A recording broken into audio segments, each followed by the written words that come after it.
অপেক্ষার অবসান। পূর্ব নির্ধারিত সিদ্ধান্ত অনুযায়ী ত্রিপুরা মধ্যশিক্ষা পরিচালিত এবছরের মাধ্যমিক ও উচ্চ মাধ্যমিক পরীক্ষার ফলাফল ঘোষণা হয়েছে আজ। ত্রিপুরা মধ্যশিক্ষা পর্ষদ ভবনে আয়োজিত সাংবাদিক সম্মেলনের মধ্য দিয়ে ফলাফল ঘোষণা করতে গিয়ে পর্ষদের তরফ থেকে জানানো হয়েছে এবছর মাধ্যমিক পরীক্ষায় পাশের হার ৮৬.৫৩%। অন্যদিকে উচ্চ মাধ্যমিকের ক্ষেত্রে পাশের হার হচ্ছে ৭৯.২৯%।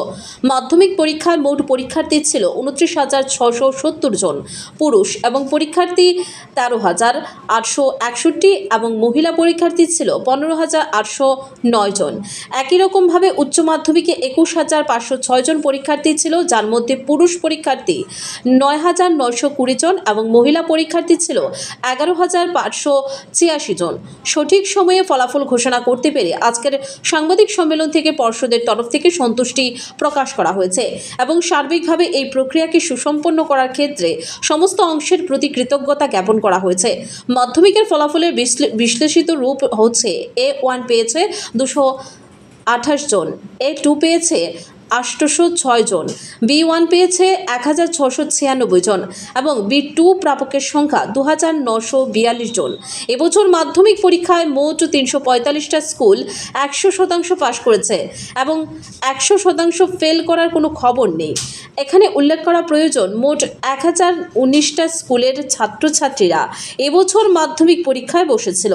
একই রকমভাবে উচ্চ মাধ্যমিকের ক্ষেত্রে A1 পেয়েছে ২২৮ জন, A2 পেয়েছে ৮৪ জন, B1 প্রাপকের সংখ্যা ১,৮১১ জন এবং B2 প্রাপকের সংখ্যা ২,৬১৪ জন।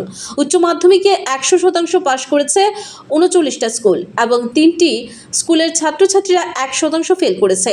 সার্বিক বিশ্লেষণের বিস্তৃত রূপ পরবর্তী সময়ে প্রকাশ করা যাবে, কিন্তু আপাতত দেখা গেছে এবছর শহর আগরতলা ও পশ্চিম ত্রিপুরা জেলাকে রীতিমতো টেক্কা দিয়েছে রাজ্যের অন্যান্য জেলা মহকুমা সদরগুলো। ৩০ এপ্রিল ২০২৫ ইংরেজি ত্রিপুরা মধ্যশিক্ষা পর্ষদের এই বছরের ফল প্রকাশের দিন।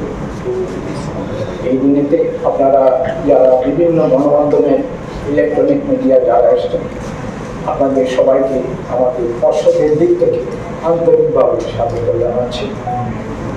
আমাদের পর্ষদের প্রত্যেকটা কাজে আপনাদের সহযোগিতা যদি না পাই, তাহলে আমাদের কাজের অনেক কিছু অপূর্ণ থেকে যায়। কাজেই আপনাদের প্রতি আমাদের কৃতজ্ঞতা বারবার প্রকাশ করি, আজকেও করছি। এত আগে বোর্ড প্রতিষ্ঠা হয়েছিল ১৯৭৬ ইংরেজি ১ জানুয়ারি। তো এই প্রায় ৫০ বছরে আমার মনে হয় কখনো এত তাড়াতাড়ি রেজাল্ট পাবলিকেশন বার করা সম্ভব হয়নি। এই জন্য অনেকে আমাকে ফোন করেছে যে খবরটা বাইরে শুনতে পাচ্ছি, এটা সত্যি তো?